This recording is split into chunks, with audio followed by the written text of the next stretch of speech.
இது ஒரு CBN தயாரிப்பு. நீங்கள் பார்த்துக் கொண்டிருப்பது ஒரு புதிய வாழ்க்கை நிகழ்ச்சி.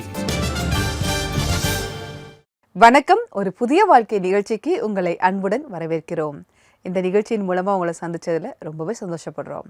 ஒரு வசனத்தோடு நம்முடைய நிகழ்ச்சியை தொடங்குவோம். 1 பேதுரு 5ஆம் அதிகாரம் 7ஆம் வசனம். அவர் உங்களை விசாரிக்கிறவர் ஆனபடியால் உங்கள் கவலைகளை எல்லாம் அவர் மேல் வைத்து விடுங்கள்.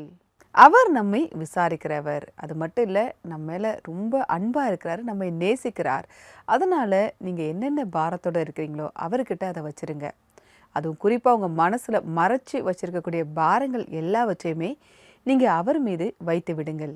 இதை பற்றி தான் இன்றைக்கி நம்முடைய நிகழ்ச்சியில் இன்னும் விளக்கமாக பார்க்க போகிறோம். அது மட்டும் இல்லை, இன்றைக்கி புதன்கிழமை ரீஜனல் எபிசோடு பஞ்சாப் மாநிலத்தை பார்க்க போகிறோம்.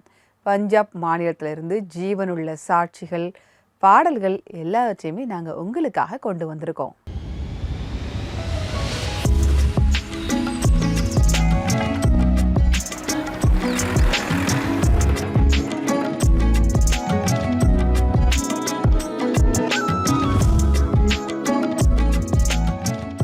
இப்போ நம்ம தேவிந்தர் சிங் அவங்கள தான் சந்திக்க போகிறோம். அவங்களுடைய சாட்சியை தான் பார்க்க இருக்கிறோம். இவங்க அப்பாவுடைய குடிப்பழக்கத்தினால இவங்களுடைய குடும்பமே பாதிக்கப்பட்டு இருக்கு. அன்பு கிடைக்காம இருந்திருக்கு. ஒரு நிரந்தரமான ஒரு சூழல் இல்லை. ஆனால் அதற்கு பிறகு எப்படி உங்களுடைய வாழ்க்கையில் ஒரு புதிய மாற்றம் வந்தது, ஒரு புதிய தொடக்கம் வந்தது அப்படின்னு அவர் சொல்கிறாரு. வாங்க பார்ப்போம். பஞ்சாபில் வசிக்கும் தேவேந்தர் சிங்கின் சிறுவயது பருவம் சோகத்திலும் தனிமையிலும் கழிந்தது. ஏனென்றால் அவருடைய தந்தை மனரீதியாக நோய்வாய்ப்பட்டிருந்தார். வீட்டினுடைய சூழ்நிலை சரியாக இல்லாததினால் தேவேந்தருடைய தாய் அவர் படிப்பதற்காக அவரை தன்னுடைய பாட்டி வீட்டிற்கு அனுப்பிவிட்டார். என்னோட தாத்தா பாட்டி வீட்டிலிருந்து என்னோட வீட்டுக்கு நான் திரும்பி வந்தப்போ என்னோட புரிதல்ல என்னோட அப்பா மனரீதியா நோய்வாய்ப்பட்டு இருக்கிறத நான் பார்த்தேன். அவங்கள செயின் வச்சு கட்டி வைக்க வேண்டியது இருந்ததுனால அப்பா அதை பார்த்து என்னால் தாங்க முடியல. ரொம்ப கஷ்டமாகவே இருந்துச்சு. குடும்பத்தோட சூழ்நிலை ரொம்ப மோசமாகவே போயிடுச்சு. ஏன்னா அப்பாவை கட்டி போடுறப்போ எங்கள் அப்பாவை நான் கட்டுறப்போ அவங்க ரொம்ப ஆக்ரோஷமாக நடந்துக்கிட்டாங்க. அப்போ என்னை அடிப்பாங்க. அதோட வீட்டை விட்டு ஓடி போயிடுவாங்க. அதோட மற்றவங்களோட பார்வை இந்த குடும்பம் ரொம்பவே மோசமான சூழ்நிலையை தாண்டி போயிட்டுருக்குன்னு இறக்கப்பட்டாங்க. இந்த எல்லா சூழ்நிலைகளையும் இந்த எல்லா நிலைமைகளையும் பார்த்துட்டு என்னோட வாழ்க்கையில் ரொம்ப மோசமான தாக்கமே ஏற்பட்டுச்சுன்னு நான் சொல்லுவேன். என்னால் அதை ரொம்ப நாள் தாங்க முடியலன்னு சொல்லுவேன். இந்த மோசமான சூழ்நிலையை கடந்து போய்கொண்டு இருந்த போது தன்னுடைய தந்தையை குணப்படுத்த எடுத்த முயற்சியில் தேவேந்தர் மிகவும் அலைந்தார். ஆனால் எந்த ஒரு வழியும் அவருக்கு தெரியவில்லை. இந்த சூழ்நிலையை நாங்கள் தாண்டி போயிட்டு இருந்தப்ப ஃபாஸ்டரா இருக்கிற என்னோட அங்கிள் ஒருத்தர் பைபிள் வசனத்தை ரொம்ப நம்பிக்கையோட என்கிட்ட பகிர்ந்துக்கிட்டாங்க. இயேசு கிறிஸ்துவால உன்னோட அப்பாவை குணமாக்க முடியும்னு சொன்னாங்க. அப்படி நான் ஜெபம் பண்ண தொடங்கினப்போ, பைபிள் வாசிக்க தொடங்கினப்போ கொஞ்ச நாட்கள்லேயே சில வாரங்கள்லேயே என்னோட அப்பாவோட வாழ்க்கையில் மாற்றங்களை நான் பார்க்க ஆரம்பித்தேன். ஏன்னா பைபிள் வசனத்தில் இப்படி சொல்லியிருக்கு, சத்தியத்தையும் அறிவீர்கள், சத்தியம் உங்களை விடுதலையாக்கும் என்றார். அதோட என்னோட பாஸ்டர் கூட என்கிட்ட நீ நம்பு, அப்போ வீட்டில் இருக்கிறவங்க எல்லாமே ரட்சிக்கப்படுவாங்கன்னு சொன்னாங்க. அதை நான் ரொம்பவும் நம்பினேன். அப்பொழுது தேவேந்தர் பைபிள் வசனங்களை வாசிப்பதிலும் தேவனிடத்தில் ஜெபம் செய்வதிலும் அதிக நேரத்தை செலவு பண்ண தொடங்கினார். அப்பொழுது அவருடைய நம்பிக்கை தொடர்ந்து அதிகரித்தது. கொஞ்சம் கொஞ்சமாக சத்தியத்தில் நான் வளர்ந்துக்கிட்டு இருந்தப்ப, நம்பிக்கையில் வளர்ந்துக்கிட்டு இருந்தப்ப நான் தேவன் கூட ஒரு உடன்படிக்கை செஞ்சேன். தேவனே, உமக்காக மட்டும்தான் பாடுவேன், உமக்காக மட்டும்தான் இசையை வாசிப்பேன்னு சொன்னேன். என்னோட சின்ன வயசில் எனக்கு தேவன் கொஞ்சம் பாடுற திறமையும் அப்புறம் இசையை வாசிக்கிற திறமையும் தந்திருந்தாரு அப்படின்னு நம்பினேன். இந்த உடன்படிக்கையை நான் செஞ்சப்ப நான் என் வாழ்க்கை எல்லா ஆசீர்வாதங்களையும் நிம்மதியையும் சந்தோஷத்தையும் பெற்றுக்கிட்டேன்னு நம்ப ஆரம்பித்தேன். ஆண்டவர் தேவேந்தருக்கு உணர்ச்சி மிக்க பாரத்தில் ஜெயிப்பதற்கு உதவி செய்தார். மேலும் அவர் மூலமாக மற்றவைகளையும் ஆசீர்வதித்தார்.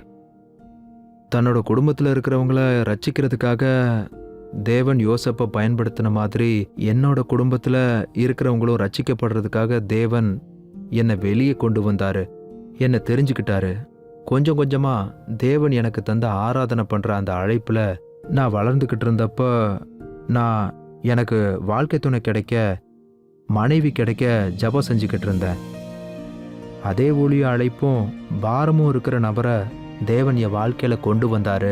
இப்போ நாங்கள் எங்கள் வாழ்க்கையில் ரொம்ப சந்தோஷமாக இருக்க ஆரம்பித்தோம். அதுக்கு ஆண்டவரும் ஒரு காரணமாக இருப்பார்னு நாங்கள் நம்ப ஆரம்பித்தோம். இன்றைக்கு தேவேந்திரும் அவருடைய மனைவியும் இருவரும் சேர்ந்து தங்களுடைய பாடல்கள் மூலமாக ஆண்டவரை மகிமைப்படுத்திக் கொண்டிருக்கிறார்கள். மேலும் அவருடைய சுவிசேஷத்தை மற்றவர்களுக்கும் கொண்டு சேர்த்துக் கொண்டிருக்கிறார்.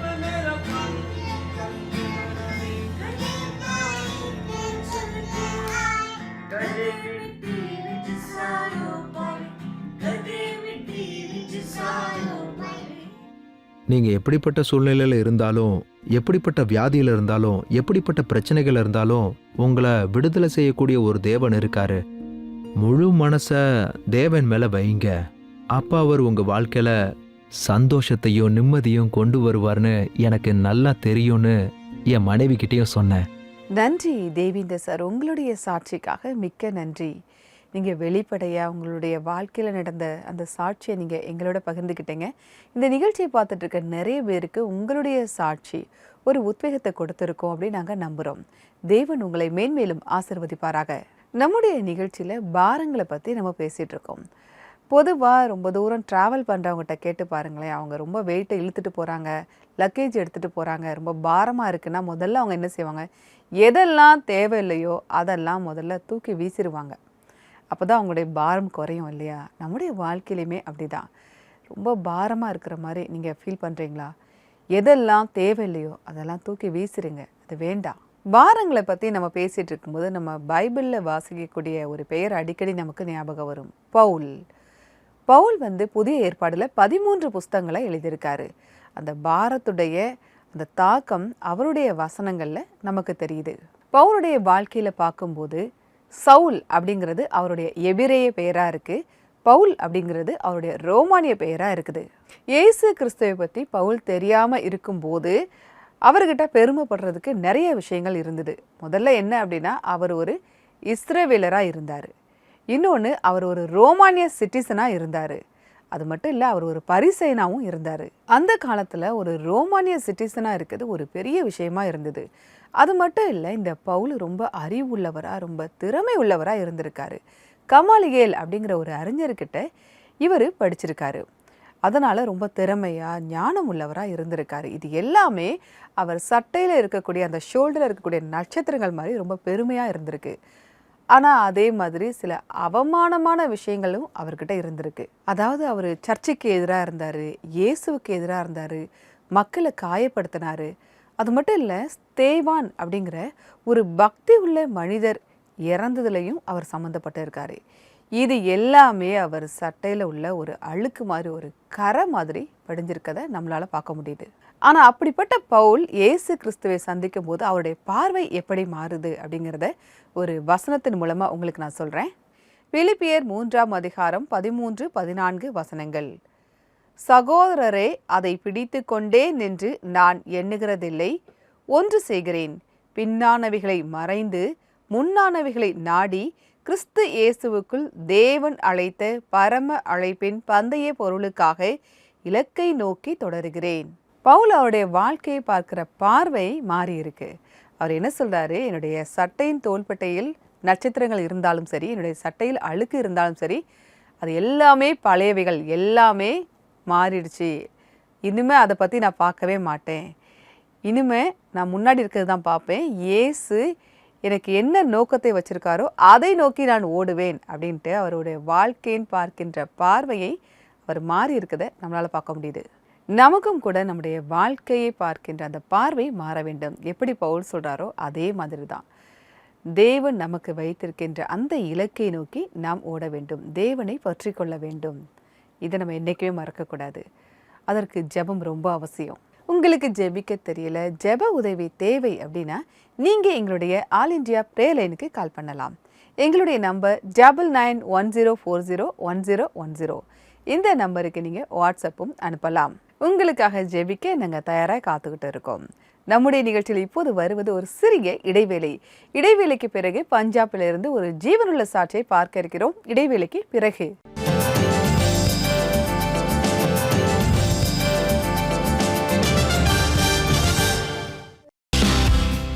ஒரு புதிய வாழ்வு ஒவ்வொரு புதன்கிழமை தோறும் உங்களுக்காக தேசிய பிரதேசங்களின் நிறத்தை தேசிய டிவியின் மேடையில் கொண்டு வருகிறது. உண்மை சம்பவத்தை பாருங்கள். சபை பாடகர் குழு பாடல்களை கேளுங்கள். மேலும் சரித்திர சிறப்பு வாய்ந்த தேவாலயங்களை சுற்றி பாருங்கள்.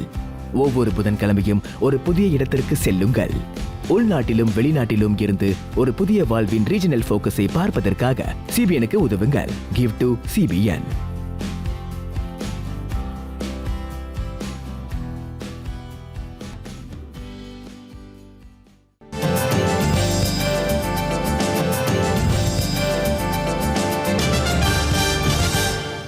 வெல்கம் பேக் டு ஒரு புதிய வாழ்க்கை. இன்னைக்கு ரீஜனல் ஃபோக்கஸ் பஞ்சாப் மாநிலத்திலிருந்து உங்களுக்கு நிகழ்ச்சியை வழங்கிட்டு இருக்கோம். பஞ்சாப்லேருந்து ஜீவனுள்ள சாட்சிகள், பாடல்கள் எல்லாவற்றையுமே வழங்கிட்டு இருக்கோம். அது மட்டும் இல்லை, நம்முடைய எல்லா கவலைகளையும் பாரங்களையும் நாம் தேவனிடத்தில் ஒப்பு கொடுக்க வேண்டும், அதையும் பார்த்துட்டு இருக்கோம். நீங்கள் ரொம்ப கஷ்டப்பட்டு பாரத்தோடு இருக்கிறத தேவன் என்றைக்குமே விரும்புவது கிடையாது. நீங்கள் எப்பவுமே சந்தோஷமாக சமாதானமாக இருக்கணும், அதை தான் தேவன் விரும்புகிறார். ஆண்டவராகிய இயேசு கிறிஸ்து கூட சொல்கிறாரு, வருத்தப்பட்டு பாரம் சுமக்கிறவர்களே நீங்கள் எல்லாரும் என்னிடத்தில் வாருங்கள், நான் உங்களுக்கு இளைப்பாறுதல் தருவேன் அப்படின்னு சொல்கிறத நம்மளால் பார்க்க முடியுது. அந்த இளைப்பாறுதலை பெற நீங்கள் அவரிடத்தில் நம்பிக்கை வைக்க வேண்டும். நீங்கள் தான் என்னுடைய எஜமான், என்னுடைய பாரங்கள் எல்லாவற்றையும் நீங்கள் சுமந்துக்கோங்க அப்படின்னு நீங்கள் அவர்கிட்ட கேட்கும்போது நிச்சயமாகவே அவர் உங்களுக்கு அந்த இளைப்பாறுதலை தருகிறார். இதை பற்றி இன்னும் நம்ம நல்லா தெரிஞ்சுக்க போகிறோம். சுபாஷ் ஜோப் அவங்கள நம்ம சந்திக்க போகிறோம். இவங்களுடைய வாழ்க்கையில் நிறைய சிரமங்கள் இருந்திருக்கு, வலி, வேதனை, துக்கங்களோட இவங்க இருந்திருக்காங்க. ஆனால் அதற்கு பிறகு இவங்களுடைய பாரம் எப்படி நீங்கியது, எப்படி ஒரு புதிய தொடக்கத்தை அவங்க பெற்றுக்கொண்டாங்க அப்படின்னு அவங்க சொல்கிறாங்க. வாங்க பார்க்கலாம். வருமான வரித்துறை அதிகாரியின் வீட்டில் பல வருடங்களுக்கு பிறகு சுபாஷ் பிறந்தார். ஆனால் சிறு வயதில் இருந்தே அவர் கெட்ட பழக்கங்களுக்கு அடிமையாகி போயிருந்தார். 10 மணில இருந்து 4 மணி வரைக்கும் ஸ்கூல் இருக்கும். ஆனா நான் தினமும் 12 மணில இருந்து 3 மணி வரைக்கும் இருக்கிற ஷோவுக்கு போய் தினமும் வெவ்வேறு படங்களை பார்த்துக்கிட்டு இருப்பேன். இப்படிதான் நான் காலத்தை கழிச்சேன். பிறகு அந்த நண்பர்கள் கூடவே சேர்ந்து சின்ன வயசுல இருந்தே நான் பீடி குடிக்க ஆரம்பிச்சேன். சூதாட்டங்கள்ல கலந்துக்க ஆரம்பிச்சேன். கெட்ட பழக்கங்களின் காரணமாக ஸ்கூலில் ஆசிரியர்களிடமும் வீட்டில் தந்தையிடமும் எல்லா நேரமும் திட்டு வாங்கிக் கொண்டே இருந்தார்.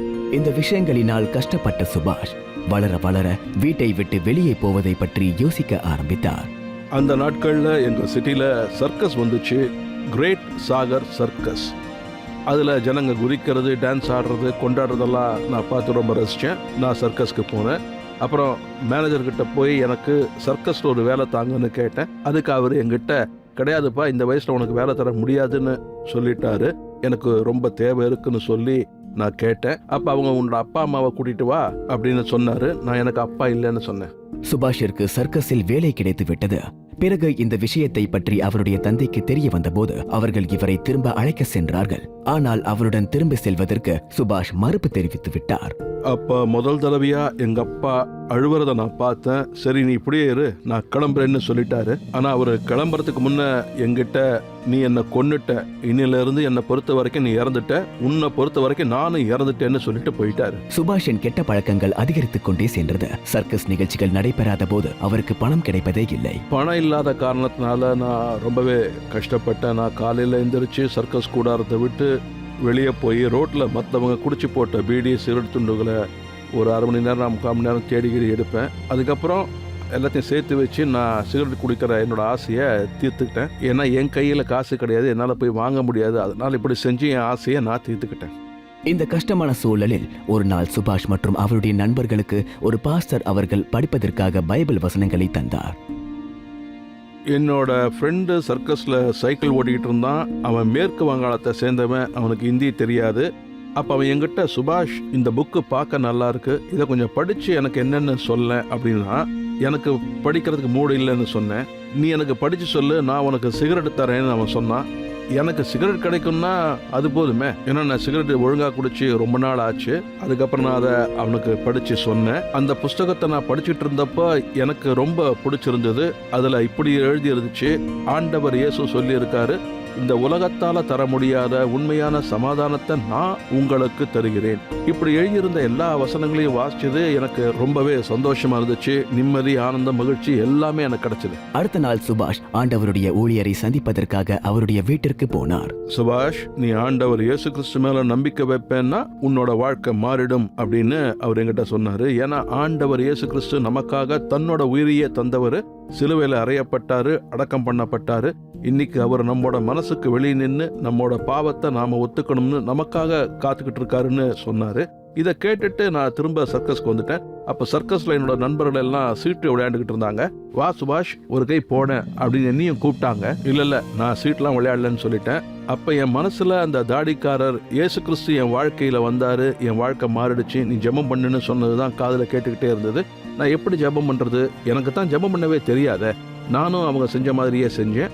அவங்க கண்ணை மூடினாங்க, நானும் கண்ணை மூடிக்கிட்டேன். இப்படி தான் நான் ஜெபம் செஞ்சேன். ஆண்டவரே, நீங்க யாருன்னு எனக்கு தெரியாது, அந்த தாடிக்காரர் வாழ்க்கையில நீங்க வந்ததுனால தன்னோட வாழ்க்கை மாறிடுச்சுன்னு அவரு சொன்னாரு. ஆண்டவரே, நீங்க என் வாழ்க்கையிலையும் வந்துடுங்க, என் வாழ்க்கையும் மாத்திடுங்க, நான் ரொம்ப கவலையோட இருக்கேன்னு சொன்னேன். நான் ரொம்ப வேதனையோட இருக்கேன், எனக்கு நிம்மதியும் ஆசீர்வாதமும் தாங்கன்னு சொல்லி ஜெபம் பண்ணேன். அவ்வளவுதான். ஆமென் நான் சொல்லவே இல்லை, ஏன்னா எனக்கு அது தெரியவே தெரியாது. ஆனா அரை மணி நேரத்துக்கு அப்புறம் எனக்கு ரொம்ப சந்தோஷம், நிம்மதியும் கிடைச்சதான் நான் உணர்ந்தேன். சுபாஷ் தன்னுடைய அனைத்து கெட்ட பழக்கங்களையும் விட்டுவிட்டு தன்னுடைய அதிகமான நேரத்தை பைபிள் வசனங்களை வாசிப்பதிலும் ஜெபத்திலும் கழிக்கத் தொடங்கினார். பைபிள்ல எழுதியிருக்கிற மாதிரி தேவன் யோனாவை நினிவேக்கு போக சொன்னாரு. ஆனா யோனா நினிவேக்கு போகாம தேவனை விட்டு தூரமா தர்ஷீசுக்கு ஓடி போனா. ஆனா தேவன் அவனை தெரிஞ்சுக்கிட்டதுனால அங்க இருந்து அவனை அற்புதமான ஒரு விதத்துல நினிவேக்கு கொண்டு போனாரு. அப்படி ஆனதுனால அவனுக்கும் ஆசீர்வாதம் கிடைச்சது, அந்த நாட்டுக்கும் ஆசீர்வாதம் கிடைச்சிச்சு. ஆண்டவர் என் வாழ்க்கையில வந்த பிறகு என்ன நல்லவனா ஆக்கணும்னு என்னோட அப்பா அம்மா விரும்பினாங்க. ஆனா என்னால நல்லவனா ஆக முடியல. ஆனா ஆண்டவர் இயேசு கிறிஸ்து என் வாழ்க்கையில வந்ததுனால 18 வயசுல நான் ஆண்டவரை ஏத்துக்கிட்டேன். பிறகு இப்போ வரைக்கும் தேவன் என் வாழ்க்கையில ஆசீர்வாதம், வெற்றி மற்றும் கிருபைகளை தந்துகிட்டு இருக்காரு. நீங்க ஜெபம் பண்றப்ப ஆண்டவர் உங்க வாழ்க்கைக்கு ஒரு புது தொடக்கத்தை கொடுப்பாரு, புது வாழ்க்கையை தந்துடுவாரு. ஏன்னா இதோ எல்லாவற்றையும் புதிதாக்குகிறேன்னு பைபிள்ல எழுதி இருக்குல்ல, அதை நீங்க விசுவாசிங்க, நம்புங்க, உங்களுக்கும் எல்லாமே நடக்கும். நன்றி சுபாஷ் சார், உங்களுடைய சாட்சிக்காக மிக்க நன்றி. தேவன் தான் நமக்கு ஆசீர்வாதத்தையும் சமாதானத்தையும் தருகிறார் அப்படிங்கிறத உங்களுடைய சாட்சியின் மூலமாக நாங்கள் தெரிஞ்சுக்கிட்டோம். அந்த தேவன் தரக்கூடிய அந்த சமாதானம் நம்முடைய அறிவுக்கு எட்டாததாக இருக்கும். அவர் சமாதான பிரபு. அந்த சமாதானம் நம்மை நிறைத்து கொள்ளும்போது நம்முடைய வாழ்க்கை ரொம்ப சந்தோஷமாக மாறும் அப்படிங்கிறத நாங்கள் உங்களுடைய சாட்சியின் மூலமாக தெரிந்து கொண்டோம். தேவன் உங்களை ஆசீர்வதிப்பாராக. இந்த சாட்சிகளை நீங்கள் மறுபடியும் பார்க்கணும், உங்கள் நண்பர்களுக்கு நீங்கள் ஷேர் பண்ணணும் அப்படின்னா CBN இந்தியா யூடியூப் சேனலை நீங்கள் பார்க்கலாம். அந்தந்த மொழியிலேயே அந்த சாட்சிகள் இருக்கும். உங்கள் நண்பர்களுக்கும் நீங்கள் ஷேர் பண்ணலாம். நீங்கள் CBN இந்தியா யூடியூப் சேனலை சப்ஸ்கிரைப் பண்ணி வச்சுருப்பீங்க அப்படின்னு நான் நம்புகிறேன். ஒருவேளை நீங்கள் சப்ஸ்கிரைப் பண்ணலை அப்படின்னா நீங்கள் சப்ஸ்கிரைப் பண்ணிட்டீங்கன்னா அதில் வரக்கூடிய செய்திகள் உங்களுக்கு தொடர்ந்து வந்து கொண்டே இருக்கும். இப்போது நம்முடைய நிகழ்ச்சியில் வருவது ஒரு சிறிய இடைவேளை. இடைவேளைக்கு பிறகு நம்ம எல்லாரும் சேர்ந்து ஜெபிக்க இருக்கிறோம். இடைவேளைக்கு பிறகு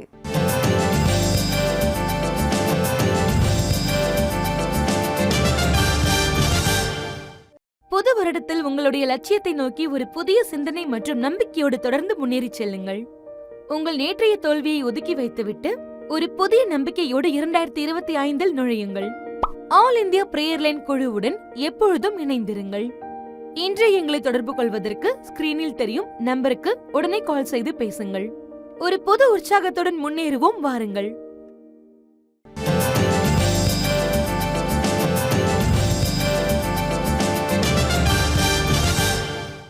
வெல்கம் பேக் டு ஒரு புதிய வாழ்க்கை. இன்னைக்கு ரீஜனல் ஃபோக்கஸ் பஞ்சாப் மாநிலத்தை பார்த்துட்டு இருக்கோம். அங்கிருந்து ஜீவனுள்ள சாட்சிகள், பாடல்கள் எல்லாவற்றையுமே வழங்கிட்டு இருக்கோம். அது மட்டும் இல்லை, நம்முடைய பாரங்களை நாம் தேவனிடத்தில் ஒப்படைத்து விட்டு சந்தோஷத்தையும் சமாதானத்தையும் பெறுவதையும் பார்த்துட்டு இருக்கோம். அதிலிருந்து ஒரு புதிய தொடக்கத்தை எப்படி பெறலாம் அதையும் பார்த்தோம். அது மட்டும் இல்லை, பஞ்சாப் மக்களுக்காக இப்போ நம்ம ஜெபிக்க போகிறோம். நீங்கள் என் கூட சேர்ந்து ஜெபிக்கலாம். அன்பின் பரலோக பிதாவை, இந்த நேரத்திற்காக நன்றியோடு உம்மை துதிக்கிறோம் அப்பா. இந்த நேரத்தில் ஜெபித்து கொண்டிருக்கிற ஒவ்வொருவரையும் கண்ணோக்கி பாரும் கர்த்தாவே. இதோ எங்களுடைய பாரங்களுக்காக உம்முடைய சமூகத்தில் வருகிறோம் தகப்பனே. தகப்பனே, வெளியில சொல்ல முடியாத அளவிற்கு உள்ள பாரங்கள் எங்களிடத்தில் உண்டு கர்த்தாவே. அதிலிருந்து நாங்கள் மீண்டு வர நீங்க எங்களுக்கு உதவி செய்யுங்கப்பா. இதோ எங்களுடைய பாரங்களை உம்மிடத்தில் நாங்கள் ஒப்பு கொடுக்கிறோம் கர்த்தாவே. அப்பா, வியாதிகள், கடன்கள், பாவங்கள், சாபங்கள் எல்லாவற்றிலும் இருந்து எங்களுக்கு ஒரு விடுதலை தாங்க கர்த்தாவே.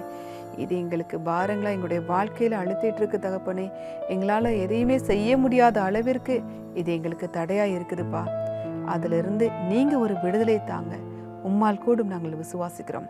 நீங்க சமாதான பிரபுவா இருக்கீங்க. உங்களுடைய சமாதானத்தை தாங்க கர்த்தாவே.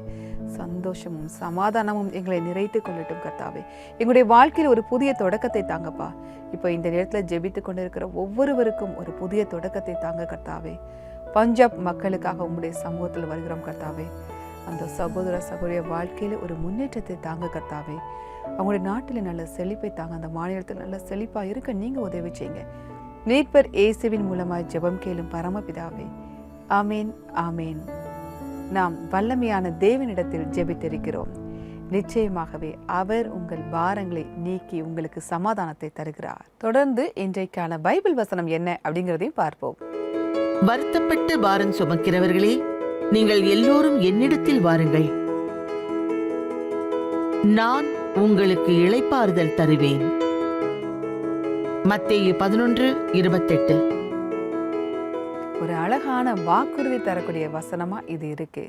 நம்ம ஆண்டவராகிய இயேசு கிறிஸ்து நமக்கு ஒரு ஸ்பெஷலான ஒரு எக்ஸ்சேஞ்ச் ஆஃபர் தராரு.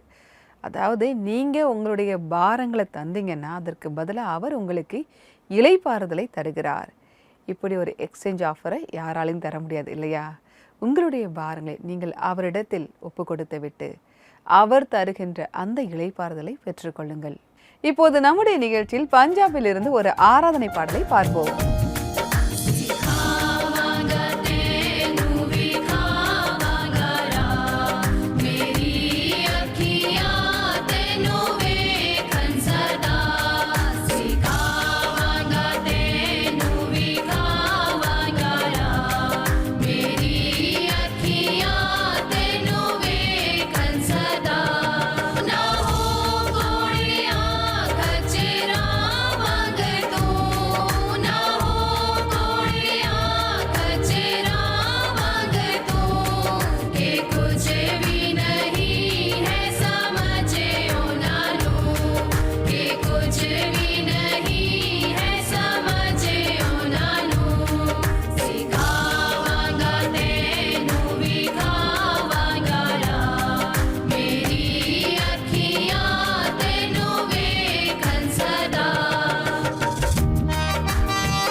இந்த பாடலை பாடிய குழுவினருக்கு எங்களுடைய நன்றி. தேவன் உங்களை ஆசீர்வதிப்பாராக. நிகழ்ச்சியுடைய நிறைவு பகுதிக்கு வந்துட்டோம். இன்றைக்கான நிகழ்ச்சி உங்களுக்கு ஆசீர்வாதமாக இருந்திருக்கும் அப்படின்னு நாங்கள் கர்த்தருக்குள்ள விசுவாசிக்கிறோம். நான் வேறொரு எபிசோடில் உங்களை சந்திக்கிறேன். அதுவரை கர்த்தருடைய கிருபை உங்கள் அனைவரோடும் கூட இருப்பதாக. God bless you.